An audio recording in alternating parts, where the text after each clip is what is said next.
muchas gracias por acompañarnos este mes con Francisco Abundis, director de Parametría. Paco, ¿cómo estás? Muchas gracias por la invitación. No, gracias a ti, Paco, y muchísimas gracias por estar con nosotros.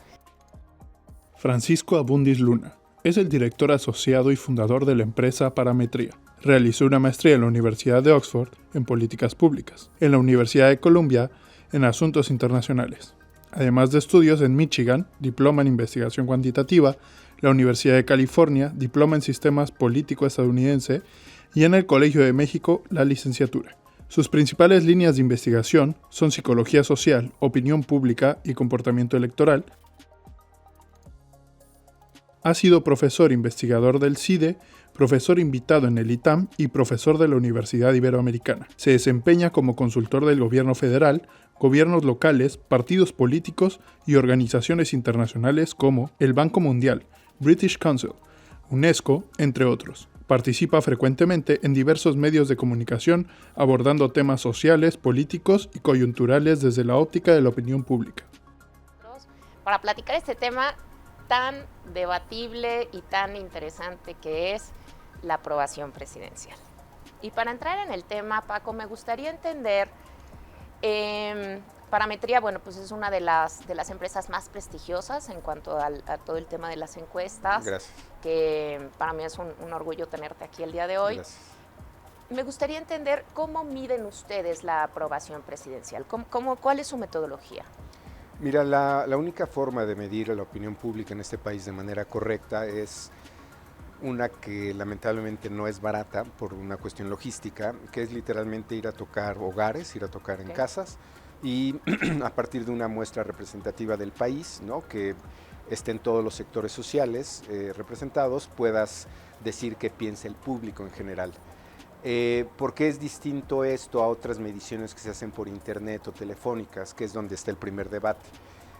Yo creo que eventualmente, porque nuestra cobertura de internet va cada vez, ¿no?, mejorando más o tiene más cobertura, podríamos aspirar a hacer una medición por internet, pero por lo pronto te excluye el 30% de la población con menos recursos, menos urbana, menos escolaridad. Eso ya en sí te implica un sesgo y que para temas como la aprobación presidencial o otras opiniones, si excluyes este 30%, en realidad tienes un sesgo hacia gente con mayor información, con mayores recursos, en fin.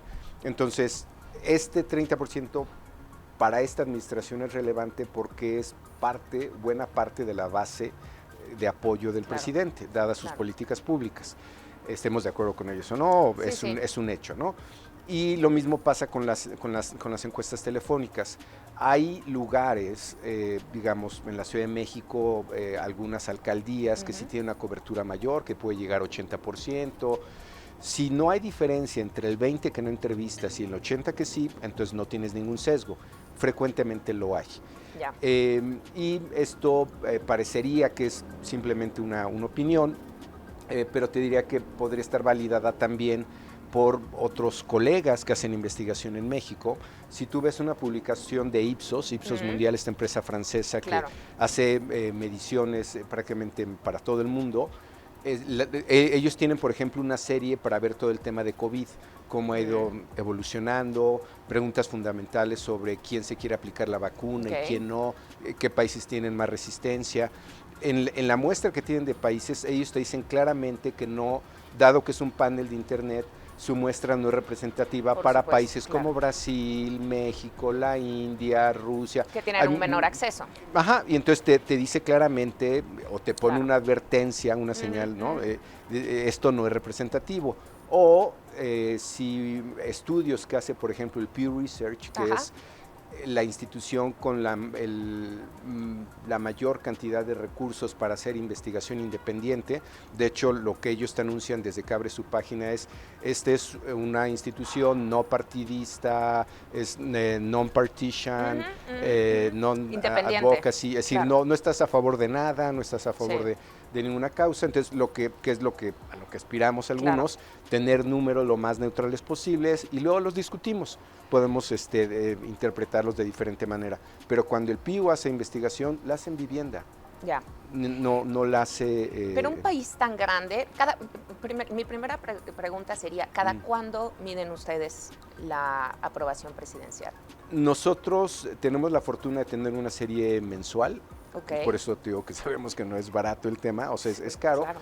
Para fortuna tenemos algunas personas que quieren mediciones, no necesariamente una serie mensual, pero hay eventos, ¿no?, en el país que requieren medición, y nosotros tenemos esto, que es un instrumento en el cual no tienes que hacer toda una medición, basta con que tengas 3, 5 preguntas para ver tu tema.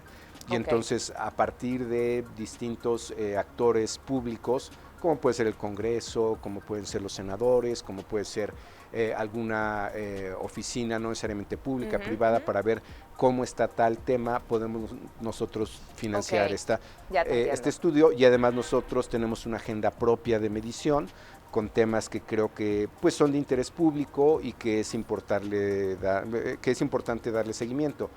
Actitudes hacia el aborto, ¿no? Creo que es un tema muy importante ahora.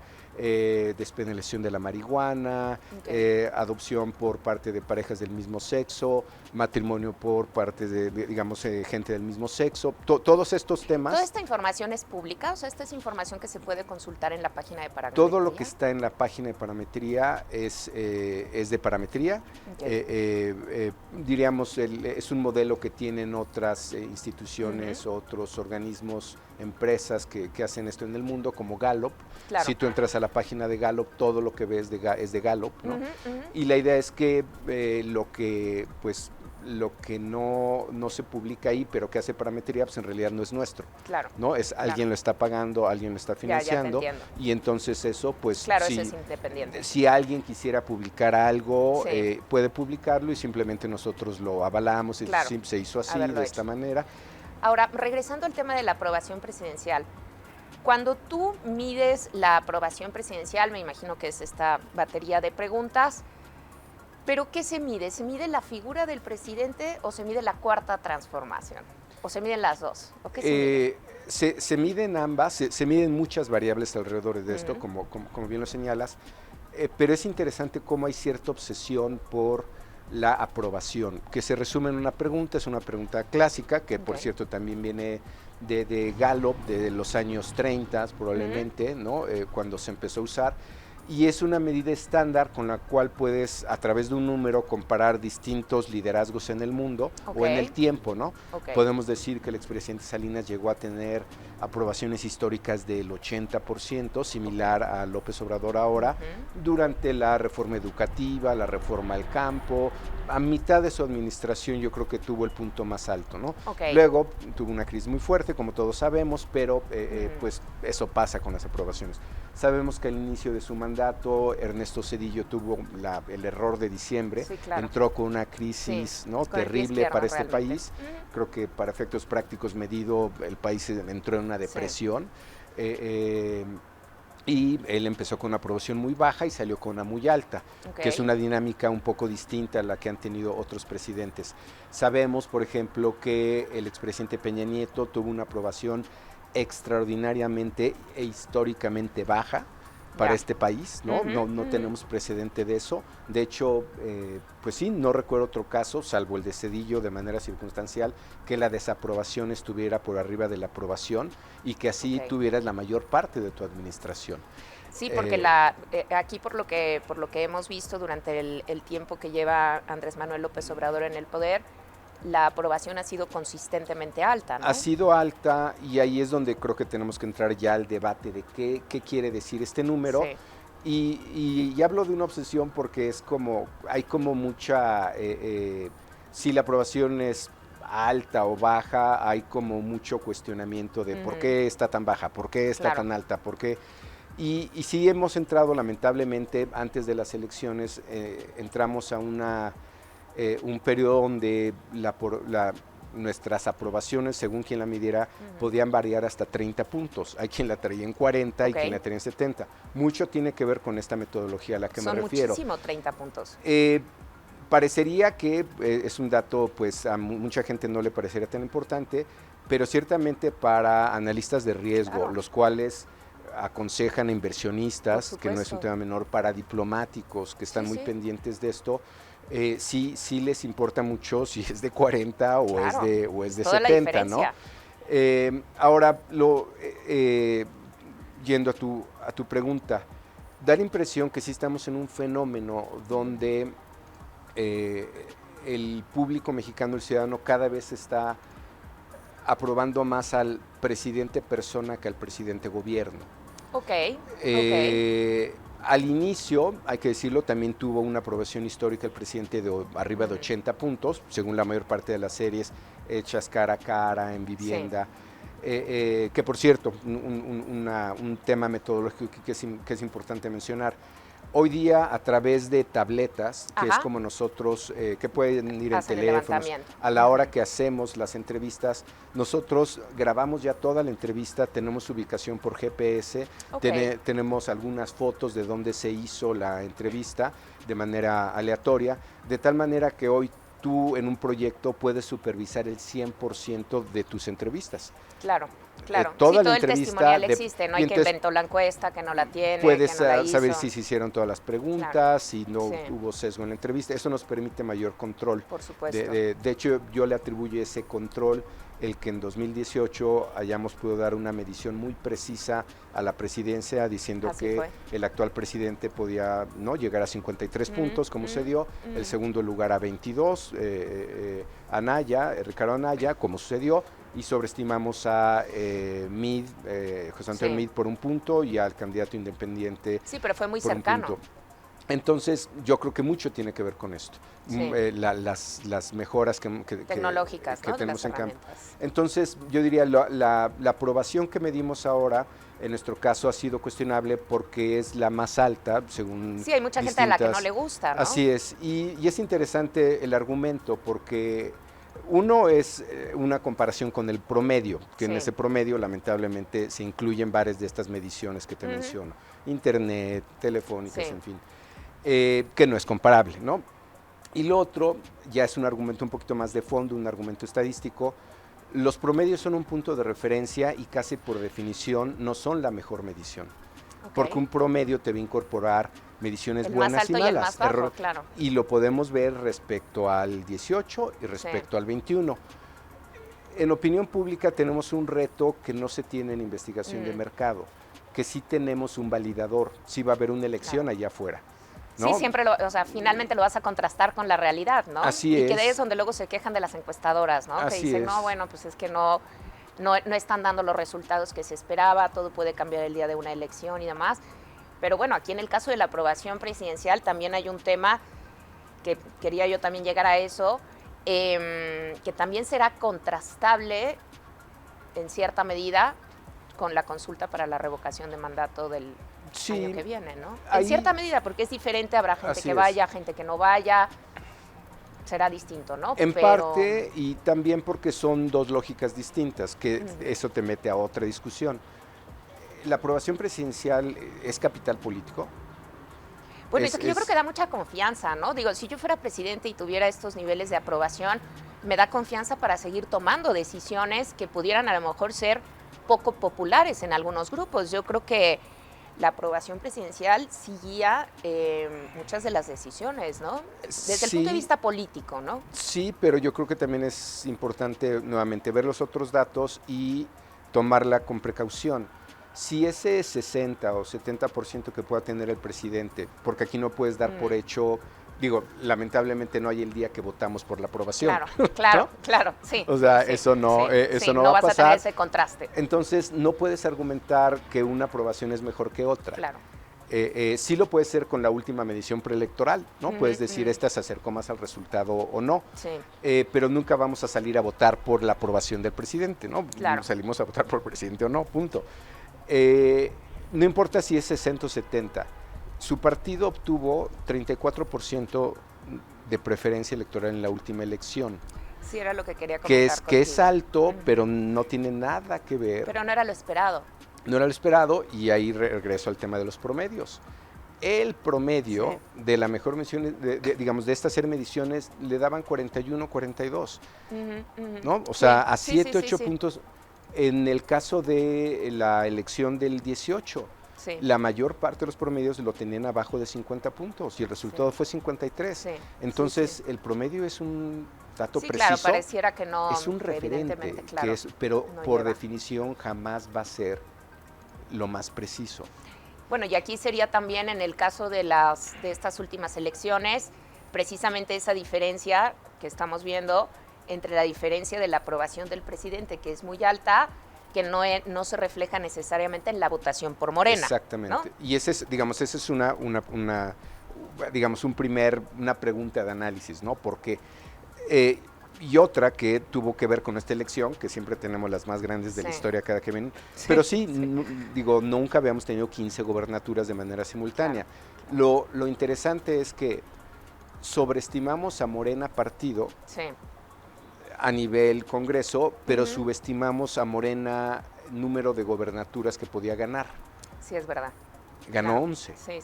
Creo que yo sé de muy poca gente que podía haber dado ese estimado. Ya me reclamaron, dijeron, no, yo sí dije no. Dije, bueno, ok, mira, aquí ya. Está. Pues, voy a decir que no todo mundo. Sí, o sea, algunos. pero muy pocos yo creo que pudieron estimar ese número de gobernaturas. Es una buena pregunta, ¿no? O sea, ¿por qué aquí subestimas y en el otro lado sobreestimas? Claro. Yo creo que una posible respuesta es el ejercicio que hizo Morena de selección de candidatos, digamos en este caso el partido, Mario Delgado como su presidente, porque teníamos mediciones de prácticamente los 15 estados, me consta que fue por aquellos que tenían mayor capital político en sus localidades. Claro, o sea, buscaron al candidato adecuado, idóneo para encabezar. Y aquí voy a un tema muy polémico. Félix Salgado Macedonio en Guerrero era otra cosa, y lo demostró el resultado final de la elección con su hija, ni siquiera él, comparado con lo que se pensaba en esta ciudad o en el país de él. Sí. Entonces, creo que este es un ejemplo extremo, ¿no? Pero lo mismo podríamos decir con el próximo gobernador Durazo en Sonora, o Laida Sansores en Campeche, o el doctor Navarro. En sí, todos estos candidatos tenían capital político propio. Entonces, una combinación de, no me gusta llamarle marca, pero bueno, hay quien lo llama marca por hablar de Morena partido. Sí, de un branding, ¿no? Así es, junto con, digamos, la preferencia por ese partido más un buen candidato, pues yo creo que hizo combinación y le dio 11 gobernaturas a Morena, incluso algunas que venían registradas, medidas como Baja Sur. Yo no sé de ninguna medición pública que dijera que Baja California Sur la podía ganar Morena, por ejemplo. ¿No? Era lo mismo. Sí, no se esperaba. Entonces, sorpresas incluso, ¿no? De esa naturaleza. Entonces, yo creo que nuevamente, si regresamos al tema de la aprobación, hay quien incluso se pone a pensar en 24, la próxima elección presidencial, como una donde Morena tiene, no, sino todas las posibilidades, muchísimas probabilidades de ganar a partir de estos números.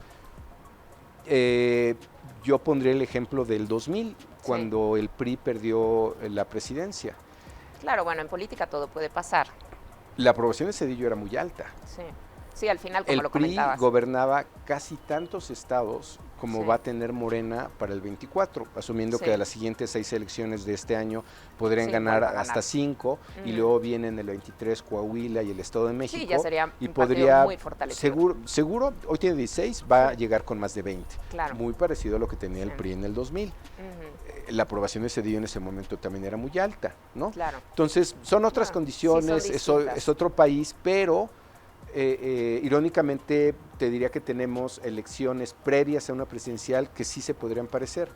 Antes de que el PRI perdiera la presidencia en el 2000, perdió esta ciudad.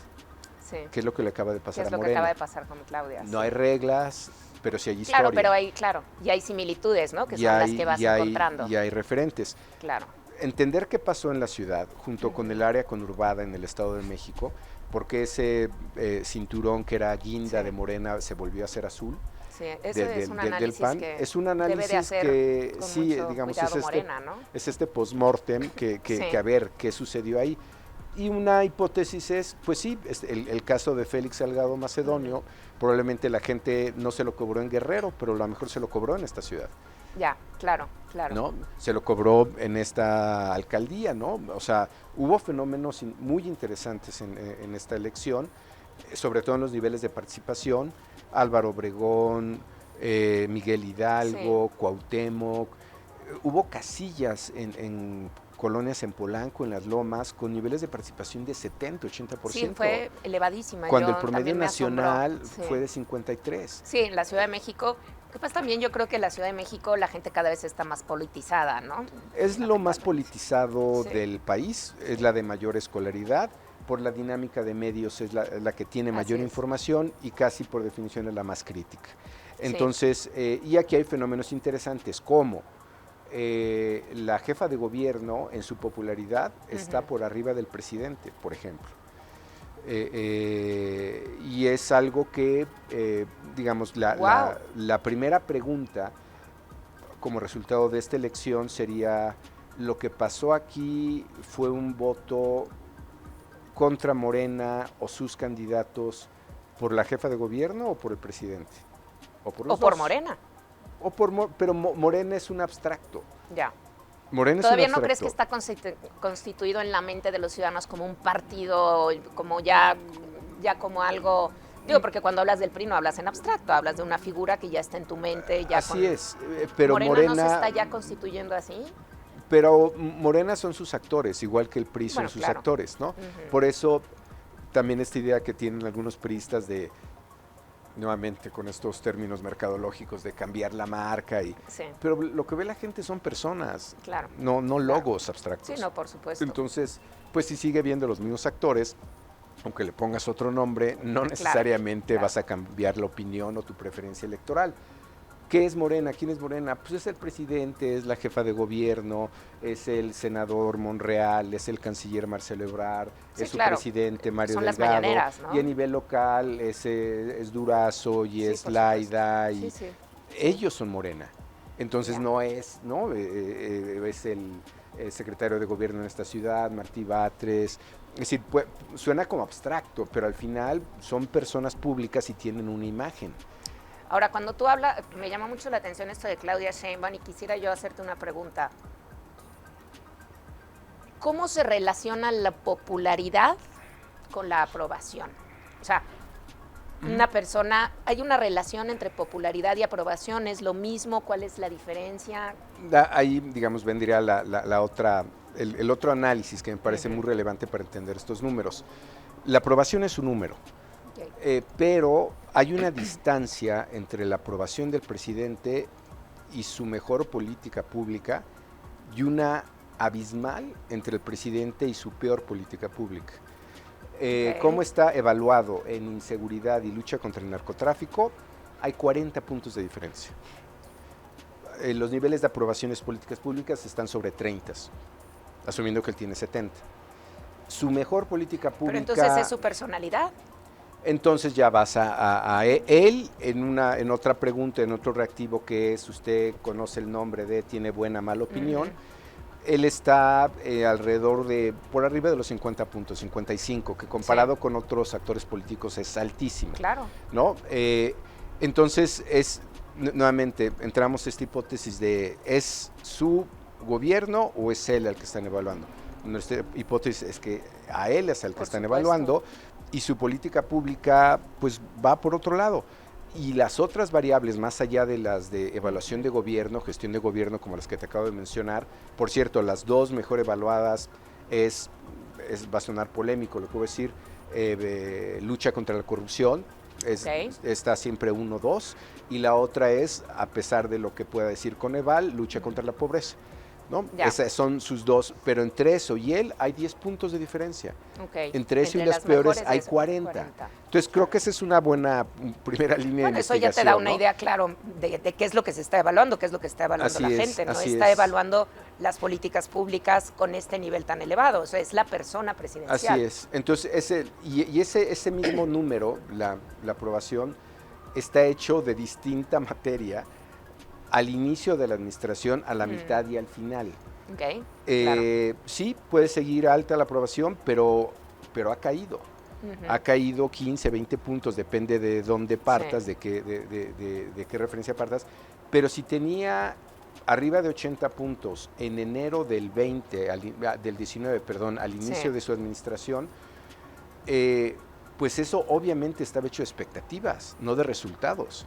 Ok, claro, claro. Sí, era de Porque expectativas porque si nadie no, sabía. pues Sí, sí, no ha por gobernado. Digo, ya supuesto. gobernó la Ciudad de México, que por cierto ya mucha gente no lo Sí, registraba, los más jóvenes, sí, porque ya han sí. pasado 12 años, Claro, entre claro. 2006 y 2018, pero estaba hecho de expectativas. Ujú, Hoy ujú. día esto es mucho más concreto, y la política pública, nuevamente, hay una gran distancia entre él y la actuación de gobierno.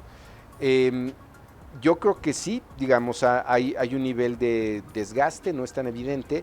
Y luego, si analizas otras variables, que a eso voy con más allá de la aprobación, hay otros Ujú, números, ujú. que intenté explicarlo en un artículo en Milenio al inicio de este mes, luego de, digamos, 3 años de gobierno. Ajá.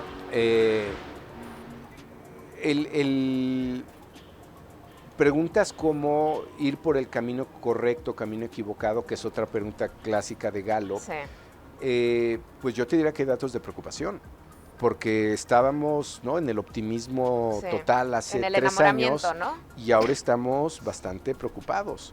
Si Ok. ves expectativas económicas, hay gente preocupada. Claro, Bueno, ya claro. no te digo inseguridad. Sino que además es la que está peor evaluada de sus políticas, Así ¿no? es, así es. Y eso, pues hay que ver otros datos, literalmente, Claro, ¿no? claro.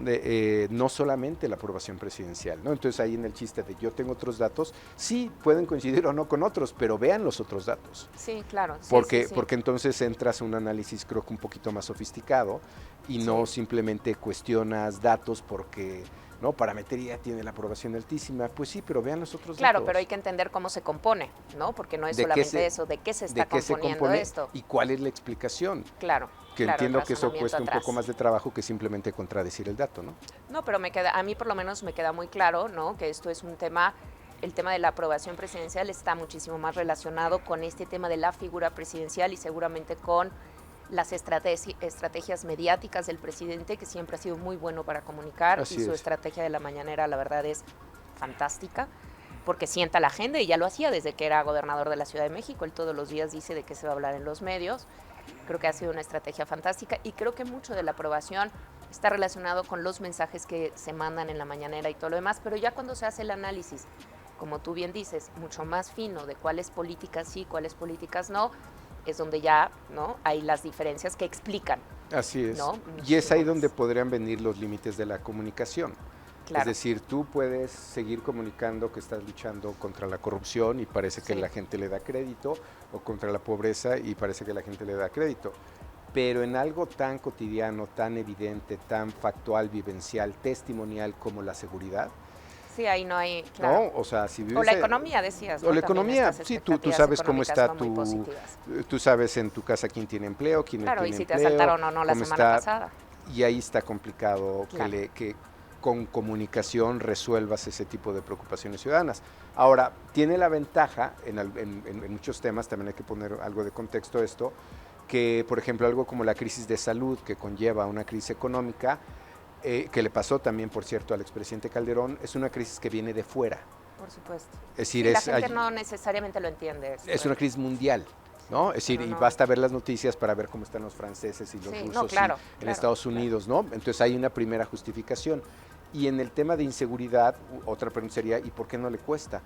Bueno, la inseguridad o la seguridad, ¿no?, su contraparte, es una responsabilidad que tiene una atribución múltiple. Es decir, es responsable el gobernador, el presidente municipal y el presidente. Sí, es concurrente. Entonces, cosas como lo que está pasando en Guanajuato, lamentablemente, ¿quién tiene responsabilidad? No, y si me apuras, la Sedena, la CEMAR, si me explico, entonces es un tema. Así es, que eso es gobierno federal y que, por Claro. cierto, son las instituciones con mayor reputación pública. Sí. Ejército, Marina y Guardia Nacional, como actores, ¿no? Sí, sí, sí. Entonces, además, el presidente tiene esa ventaja, no es responsable de todo. Claro. En el tema de comunicación, obviamente hay sus límites, pero como bien señalas, en un mundo, en un país donde tenemos tal velocidad de eventos, de información, se requiere traducción de todo. Claro. ¿No? Claro. A ver, dime cómo entiendo que ahora la Gran Bretaña se quedó sin gasolina y ahora Sí, dime cómo y están las lo de protestas de los China, franceses, ¿no? Y qué está pasando con los bienes raíces en Sí. China. Y la energía todo, en China. todo, la energía. Contexto global.